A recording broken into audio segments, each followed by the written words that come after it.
June 15th, 1939, midnight, Rochester, Minnesota. Small hotel room near Mayo Clinic. Eleanor Gehrig lying in bed, but not sleeping, cannot sleep. Beside her husband Lou, deep sleep, breathing in, breathing out. Eleanor counting each breath, grateful for each movement. Because Eleanor knows a secret, terrible secret. Doctors told her today, not Lou, her, only her, before her husband. Why? Because someone needs to be prepared. Someone needs to be strong. Someone needs to know how to tell him. But how will Eleanor tell him? How will she look at her husband and say the words? Doctors will give official diagnosis tomorrow, to Lou. But Lou already knows. Eleanor can tell, sees it in his eyes, hears it in his questions, feels it in his silence. Lou knows, but not asking. Why not asking? Because not ready to hear answer. Because does not want Eleanor to suffer, or because already accepted. Eleanor does not know, just lying here, in darkness, counting husband's breaths, tears running down to pillow, silently. So Lou will not hear, because tomorrow everything changes. Tomorrow truth will be spoken. Tomorrow their lives will be different forever. But tonight, this last night of pretending, Eleanor lies next to her husband and thinks, how? How will I tell him? This is that story, the secret one woman had to carry, the truth one man knew but did not ask, and the silent agreement between two people, as death approaches. June 13th, 1939. 2 days earlier. Morning. Lou and Eleanor Gehrig arrive at Mayo Clinic, Rochester, Minnesota. Small city. Medical center. Best doctors in America. Maybe best in world. Lou is 36 years old. Eleanor is 34. Married 6 years. They drive from New York. Long drive, 2 days. Lou cannot drive anymore. Hands too weak, legs too stiff. Eleanor drives. Lou sits passenger seat, watching landscape pass, quiet. He has been quiet for months, since the season started, since he benched himself, May 2nd. Since he knew something was wrong, very wrong. They check into hotel, small room, clean, simple. Eleanor unpacks. Lou sits on bed, just sits, staring at nothing. Eleanor, you okay? Lou looks up, smiles, small, tired smile. I am fine, just tired from drive. Eleanor knows he is lying. Lou is never just tired. Lou is Iron Horse. Lou played 2,130 consecutive games. Lou never gets tired, but now he is tired, all the time, and weak, and slow, and something else. Scared. Eleanor has never seen Lou scared, not in 6 years of marriage. Not in battles on field, not in arguments with management, not ever. But now she sees it, in his eyes, in the way he moves, in the way he avoids mirrors. Fear. They eat dinner in hotel restaurant. Lou struggles with fork, drops it twice, picks it up, tries again. Eleanor pretends not to notice, talks about weather, about drive, about anything except the real reason they are here. After dinner, they walk, slow walk. Lou's gait is strange now, stiff, like legs do not bend properly, like muscles do not respond to commands. People stare. Eleanor sees them staring, feels anger rising, but says nothing, just holds Lou's arm, supports him, loves him. Back in hotel room. Lou gets ready for bed, takes long time, buttons are hard, shoelaces impossible. Eleanor helps. Lou lets her. 6 months ago, he would not let her. Too proud, too independent. Now he has no choice. They lie in bed. Darkness. Silence. Then Lou speaks. What do you think they will find? Eleanor's heart breaks. Because she knows what they will find. Deep down, she knows. Everyone knows. But no one wants to say it. I do not know Lou, but whatever it is, we will handle it. Together. Lou reaches for her hand, holds it, his grip weak, much weaker than before. I love you, Eleanor. I'd love you too, Lou. They fall asleep holding hands. Last night before everything changes. June 14th, 1939. First full day of tests. Mayo Clinic is massive. Buildings, hallways, rooms. Doctors everywhere, nurses, technicians. Lou is taken to exam room. Eleanor waits outside, sits in hard chair, reads magazine, does not absorb any words, just stares at pages, waiting. Hours pass. Lou emerges, looks exhausted. How was it? Fine, more tomorrow. They go back to hotel, eat dinner, go to bed, same routine, but something is different tonight. Tension in air, unspoken questions, unanswered fears. June 15th, 1939. Second day of tests, more rooms, more doctors, more questions. Lou walks with Eleanor to clinic. His walking worse today. Or maybe Eleanor just notices more, maybe paying more attention, maybe seeing what she did not want to see before. They separated entrance, Lou to tests, Eleanor to waiting room. Different waiting room today, smaller, quieter, just a few other people, all waiting for news, all carrying same fear. What is wrong? How bad is it? Can it be fixed? Eleanor sits, waits, prays. She is not particularly religious, but today she prays, please God, please.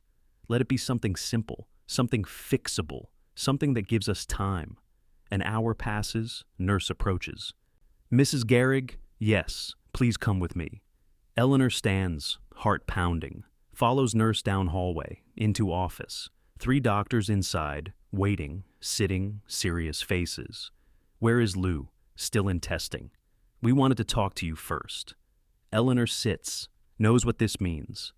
Doctors do not talk to wife first unless news is very bad, very serious, very final. They speak. Medical terms, complex words.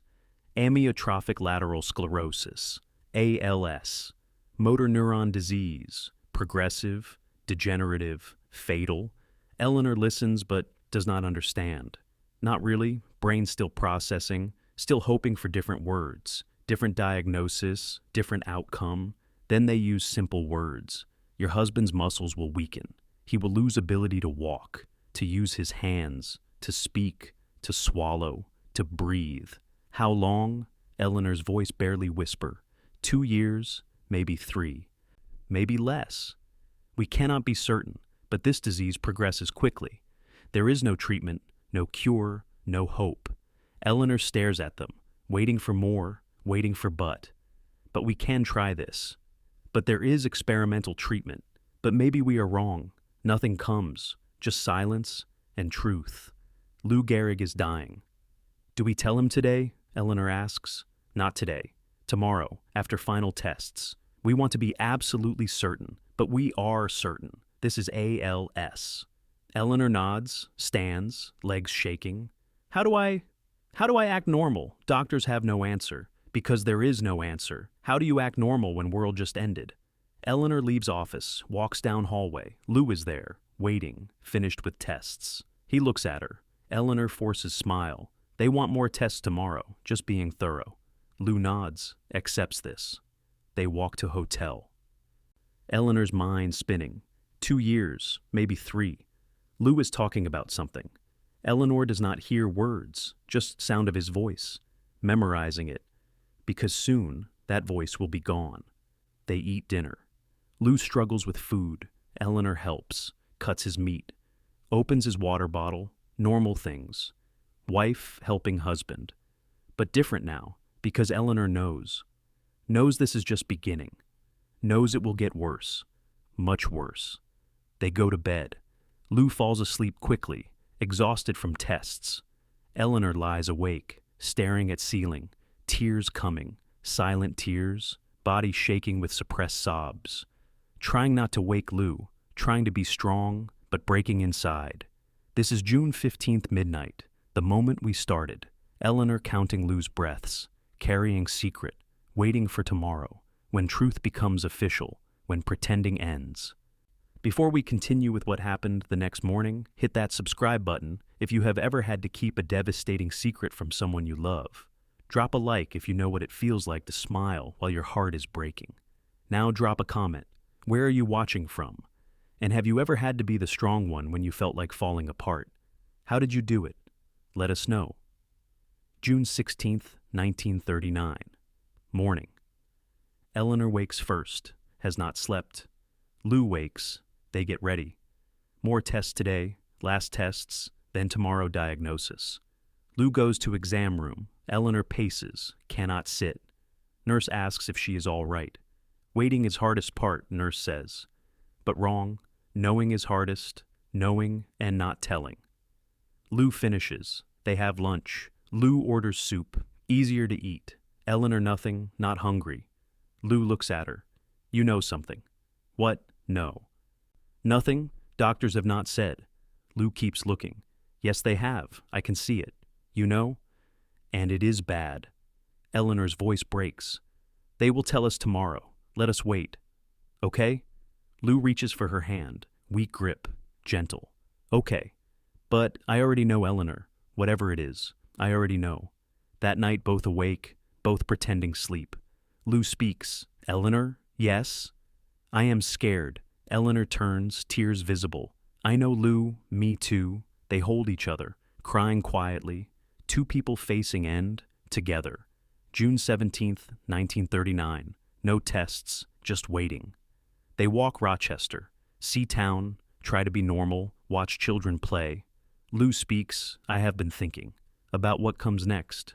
When I stops, cannot finish. Eleanor finishes. When you cannot take care of yourself. Lou nods. I do not want to be burden. You will never be burden. I will take care of you. No matter what, Lou cries. First time, I am sorry. For what? For getting sick. For ruining our life. Lou, stop. Not your fault. We will face this together. They sit holding hands. That night, Eleanor writes letter to parents. Does not mail. Just needs to release.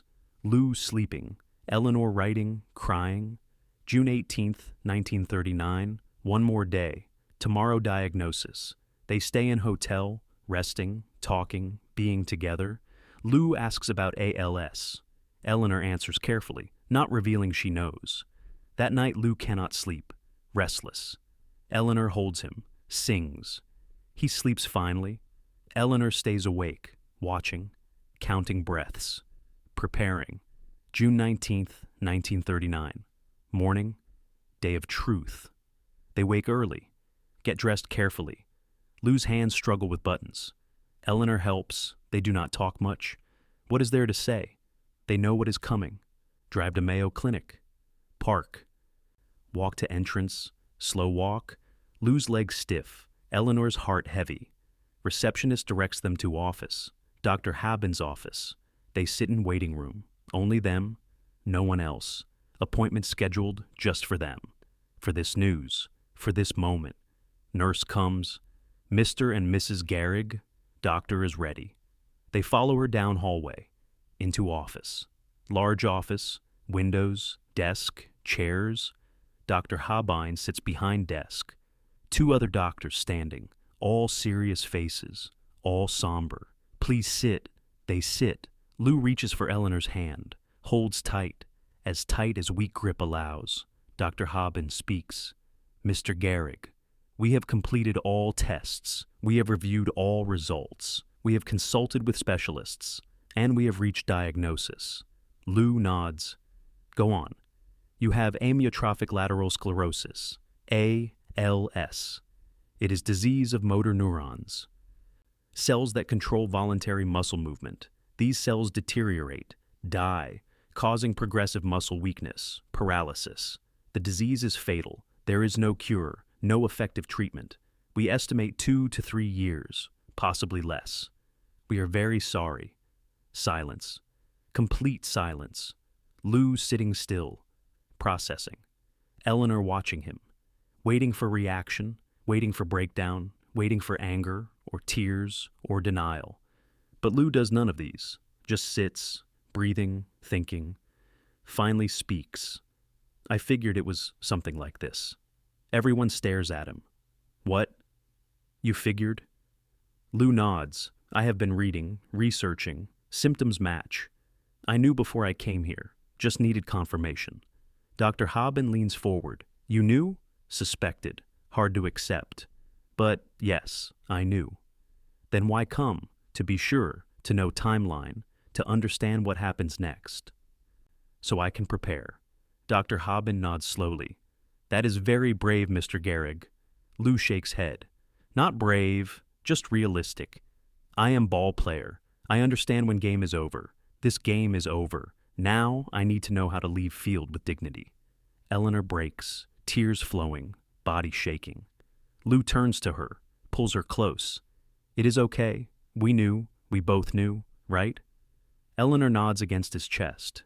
Yes. We knew. They sit like that. While doctors explain details, progression, symptoms, timeline, what to expect, how to prepare, Lou listens carefully, asks questions, takes mental notes, planning ahead. Always planning. This is who Lou Gehrig is, even facing death.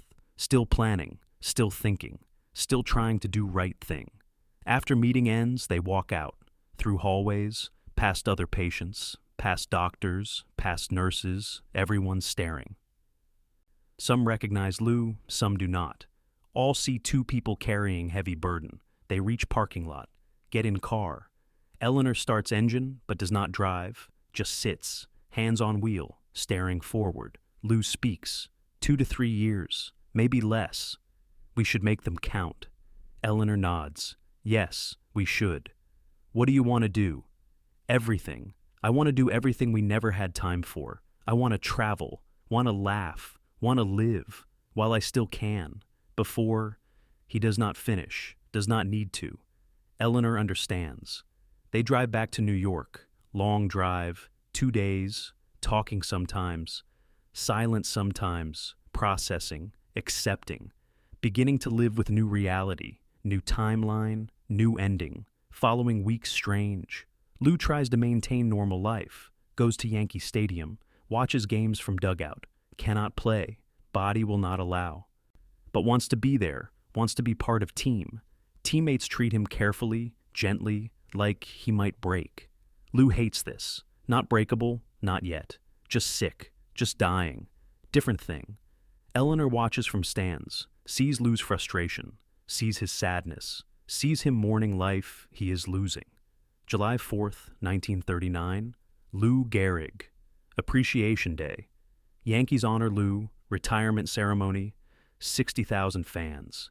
Teammates from past years, Babe Ruth there, everyone there. Lou has to speak, has to address crowd. Eleanor terrified. Can he do it? Can he stand there facing death and thank people? Can he be graceful when world is ending? Lou walks to microphone, slowly, carefully, stands before crowd. 60,000 people silent, waiting, wondering. What will he say? Lou speaks for 17 minutes. Thanks everyone. Teammates, fans, family. Yankees organization calls himself luckiest man on face of earth. Luckiest. Dying man calling himself lucky. Because he got to play baseball, got to wear Yankees uniform, got to have these experiences, these people, this life. Crowd weeping, 60,000 people crying, understanding. This is not about baseball. This is about gratitude, about perspective, about facing end with grace. Eleanor watching from stands, tears streaming down face. This is her husband. This is the man she loves, dying with dignity, teaching lesson in how to leave. Lou finishes speech, crowd erupts, standing ovation, cheering, crying, celebrating, mourning, all at once. Lou walks off field, into dugout, collapses into Eleanor's arms. We did it. Yes, Lou, you did it. But inside Eleanor thinking, this is just beginning. 2 to 3 years, maybe less. Of watching him decline, of helping him struggle, of losing him piece by piece, and she knows. She will do it. Will be there every step, every day, every moment, because this is love. This is marriage. This is what till death do us part means. And death is coming, sooner than anyone wanted, but Eleanor will face it, with Lou, together, like they promised, like they always have, together. 2 years pass. Lou declines, walks with cane, then walker, then wheelchair, arms weaken, cannot feed himself, cannot dress, cannot write, voice slurs, hard to understand.